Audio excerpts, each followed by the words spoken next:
Hello అండి అందరికీ. గోధుమ పిండి బెల్లంతో 10 నిమిషాల్లో రెడీ చేసుకునే స్నాక్ ఒకటి చూపించాలనుకుంటున్నాను. అయితే ఈ స్నాక్ చాలామందికి తెలిసే ఉండొచ్చు. 90s కిడ్స్‌కి అయితే ఇంకా సుపరిచితం. అప్పట్లో తట్టలో పెట్టుకొని వచ్చేవాళ్ళనమాట. బయట క్రిస్పీగా, లోపల సాఫ్ట్‌గా గోధుమ పిండి బోండాలండి. సో, చాలా ఈజీగా చేసుకోవచ్చు. తక్కువ ఇంగ్రీడియెంట్స్‌తో మనకి హెల్త్‌కి కూడా మంచిదే. అంటే బయట స్నాక్స్‌తో పోలిస్తే మనం ఇంట్లో చేసుకుంటాం కదా! చాలా మంచిది. సో, చాలా తక్కువ పదార్థాలతో తొందరగా చేసుకునే రెసిపీ. సో, అవేంటంటే గోధుమ పిండి, బొంబాయి రవ్వ, సోడా ఉప్పు, ఉప్పు, బెల్లం. సో, బెల్లం అయితే ఈ విధంగా ముందే కరిగించి పెట్టుకోవాలి.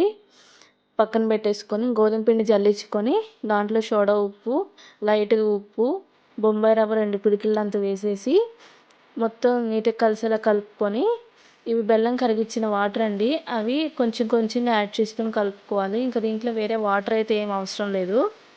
ఈ వాటర్‌తోనే ఎంచక్కా ఈ విధంగా ముద్దలా చేసుకొని పైన వచ్చేసి ఆయిల్ లేదా ఘీ అప్లై చేసుకోవాలి. ఎందుకంటే సాఫ్ట్‌నెస్ కోసం. సో, ముద్ద అనేది సాఫ్ట్‌గా ఉండాలి కదా! అందుకనేసి పైన నూనె లేదా నెయ్యి వేసి ఈ విధంగా ముద్ద కలుపుకొని పెట్టేసుకోవాలి పక్కన ఒక 5 మినిట్స్. ఇది పక్కన పెట్టుకునేలోపు ఇంకొక గిన్నెలో కానీ లేకపోతే మనం ఉండలు చేసి వేసుకోవాలి ఇవి. ఆ ఉండలు చేసి వేసేదానికి ప్లేట్ తీసుకుంటాం కదా! ఆ ప్లేట్‌కి ఈ విధంగా ఆయిల్ అప్లై చేసుకోవాలి. ఎందుకంటే కింద అతుక్కోకుండా ఉంటాయన్నమాట. ఈ విధంగా ఆయిల్ అప్లై చేసేసుకొని రౌండ్‌గా ఉండలు చుట్టేసుకోవాలి. మీడియం సైజ్ అయితే సరిపోతాయి. మరీ పెద్దవైతే కొంచెం వేగడానికి టైం పడుతుంది. ఎందుకంటే మనం ఈ ప్రాసెస్ అంతా సిమ్‌లోనే పెట్టుకొని చేసుకోవాలి. చూసారా? ఈ విధంగా ఉండలు చేసేసుకొని ఇంతకన్నా ఇంకా కొంచెం చిన్నవి చేసుకున్నా ఇంకా పర్వాలేదు. ఈ ఉండలు చేసేసుకొని ఈ విధంగా ఘాట్లు పెట్టేసుకుంటే లోపల వరకు వెళ్ళి చక్కగా ఉడుకుతుంది. పిల్లల నుంచి పెద్దవాళ్ళ వరకు అందరూ ఇష్టపడే రెసిపీ.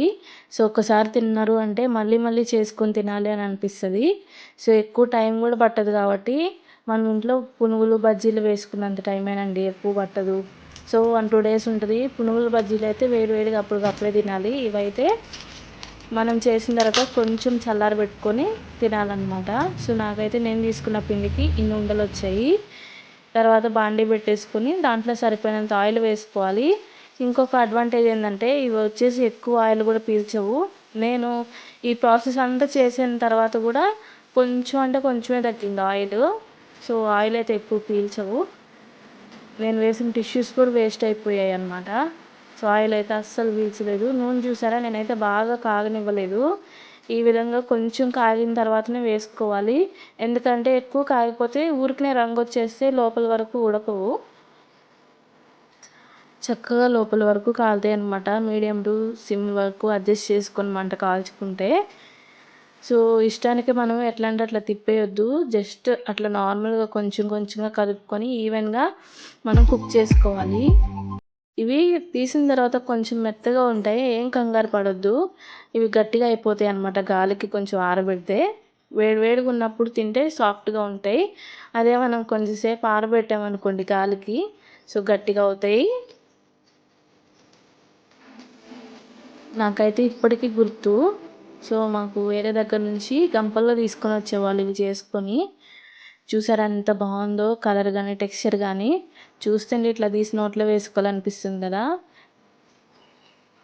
90s కిడ్స్ అయితే కంపల్సరీ ఎక్స్పీరియన్స్ చేసి ఉండొచ్చు 99%. సో, వీటిని మేము గట్టి బిస్కెట్లు అనేవాళ్ళం, గోధుమ పిండి బోండాలు అనేవాళ్ళం, రకరకాలుగా పిలుచుకునేవాళ్ళం.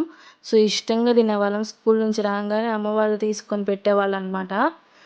సో, ఇప్పుడు మనకి అప్పట్లో చేసుకోవడానికి ఒకళ్ళు వచ్చి నేర్పిస్తే తప్ప తెలిసేది కాదు. ఇప్పుడు మనందరికీ యూట్యూబ్స్ ఉన్నాయి. సో, ఇలాగ మనం చూసుకొని హ్యాపీగా చేసేసుకోవచ్చు. మన 90s మెమరీస్ కొన్ని మన పిల్లలకు కూడా అందించవచ్చు. కానీ ఇప్పుడు పిల్లలైతే మ్యాక్సిమం బయట తినడానికి, జంక్ ఫుడ్ తినడానికి ఇష్టపడుతున్నారు. కాకపోతే చిన్నతనం నుంచి అలవాటు చేస్తే వాళ్ళు కూడా అలవాటు చేసుకుంటారు. చూసారా? ఈ విధంగా మంచిగా పెద్ద ప్లేట్‌లోకి వేసేసుకొని పెట్టుకుంటే తొందరగా ఆరిపోతాయని చెప్పి నేను ఈ విధంగా వేసేసుకుంటున్నాను. కలర్ కూడా ఈ విధంగా వచ్చేలాగా తీసుకోవాలి. మరీ మాడిపోయేంత వరకు ఉంచుకోవద్దు. చూడండి ఎంత బాగున్నాయో. మొత్తం కొన్ని కొన్నిగా ఈ విధంగా వేసుకొని కాల్చుకోవడమే. ఏమున్నా కూడా మీడియం టు సిమ్‌లోనే పెట్టుకొని కాల్చుకోవాలి. ఎక్కువ చేసుకున్నారనుకోండి మీకు ఎక్కువ టైం పడుతుంది. కొన్ని చేసుకుంటే తక్కువ టైంలో అయిపోతుంది. సో, సో హ్యాపీగా ఎంజాయ్ చేయండి ఇలా చేసుకొని. ఎలా వచ్చిందో కామెంట్ చేయండి. నా వీడియో నచ్చితే లైక్ చేయండి, షేర్ చేయండి, సబ్స్క్రైబ్ చేసుకోండి. సో మొత్తం అయితే ఈ విధంగా కాల్ చేసుకున్నాను నేనైతే ఫైనల్ది ఇది. సో నాకైతే హ్యాపీగా అనిపించింది. కుక్ చేసేవాళ్ళు ఎవరన్నా తినేసి హ్యాపీగా బాగున్నాయి అని చెప్తే చాలా హ్యాపీగా ఫీల్ అవుతాం కదా మన ఆడవాళ్ళు. అదేంటో weakness. Thank you for watching అండి.